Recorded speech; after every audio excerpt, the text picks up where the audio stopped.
When we hear Christian art, the first images that come to mind are usually virgins, angels, and serene heavenly scenes. But let me tell you, we're way off. Christian art has also mastered the depiction of fear, blood, and pain with a rawness that today would be worthy of a horror film. And the most unsettling part is, we've normalized it. Many of us grew up seeing bleeding crucifixes, demons devouring souls on church walls, and apocalyptic visions painted across altars, and we no longer find them frightening. But what if we looked at them again with a different perspective? In one of my previous videos, we talked about Kali, the Hindu goddess often shown wearing a necklace of human heads, and many of you commented that it was one of the most violent images you'd ever seen, but I'm not so sure about that. This is a 15th century painting by a Dominican friar named Fra Angelico, and it's nothing like what you'd expect from a religious artist. What you're looking at is Christ, just his bust set against a completely black background.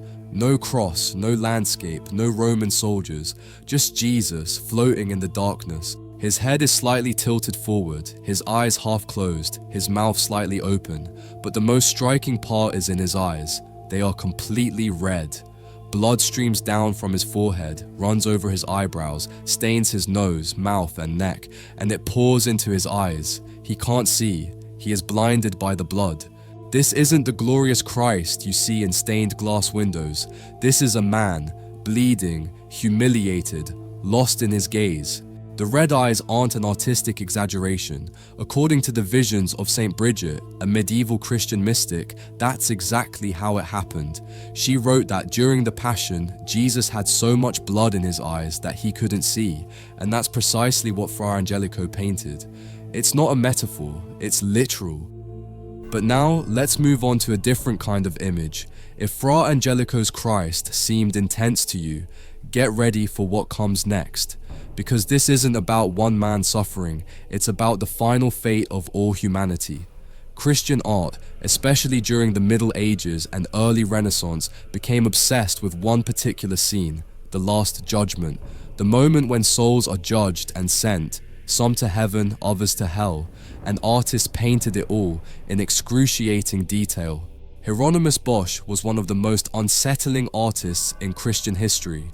His version of the Last Judgment has nothing to envy from the horrors of Hindu mythology. On the right panel of his famous triptych, The Garden of Earthly Delights, we find hell, but there's no fire or classic demons here. It's worse, it's a surreal hell, filled with bizarre symbolic tortures. Men being devoured by hybrid animals, bodies sliced open with musical instrument-shaped blades, a pig dressed as a nun trying to seduce a lost soul. It's grotesque, yes, but also clever. Every punishment reflects the sin that caused it. And that's something very characteristic of European Christian art. Hell is visually creative, almost inventive, as if the artist didn't just believe in eternal punishment, but took pleasure in imagining it.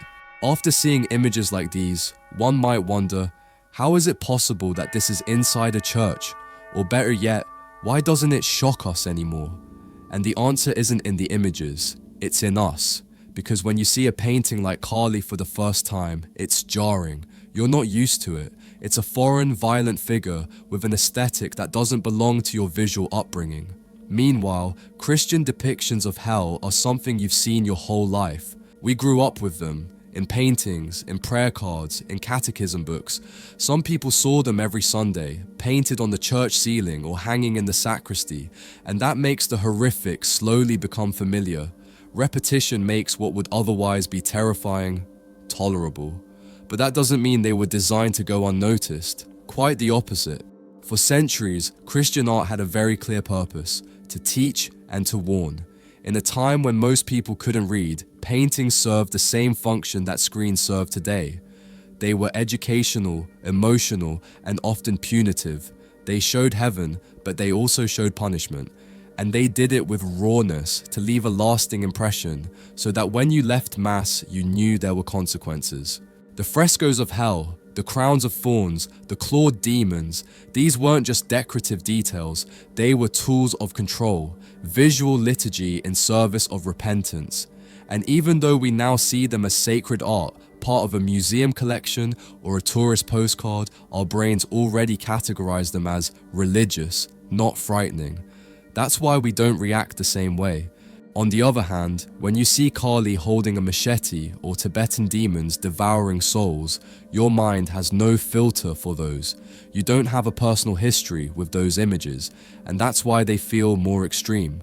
But if you place them side by side, they're not that different.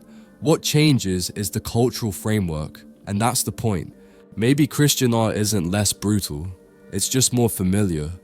But after everything we've seen today, I want to ask you an honest question. Is Christian art really less terrifying than that of other cultures, or are we just too used to it to notice? Out of all the images we've seen, which one struck you the most? Which one stayed with you? And why do you think one shocked you more than the other? Let me know in the comments. I truly want to read what you think. And finally, if you'd like to see more paintings like the ones featured in this video, I invite you to visit our catalogue, where you'll find over 700 historical artworks along with their stories, and you can choose your favorite to have in your home. The video you're watching is just one example of how you can decorate your space with our paintings and turn it into a true personal museum. We offer free worldwide shipping, and by making a purchase, you're helping me continue creating videos like this one. I'll leave the link in the description. Thank you so much for your support, and I'll see you in the next video.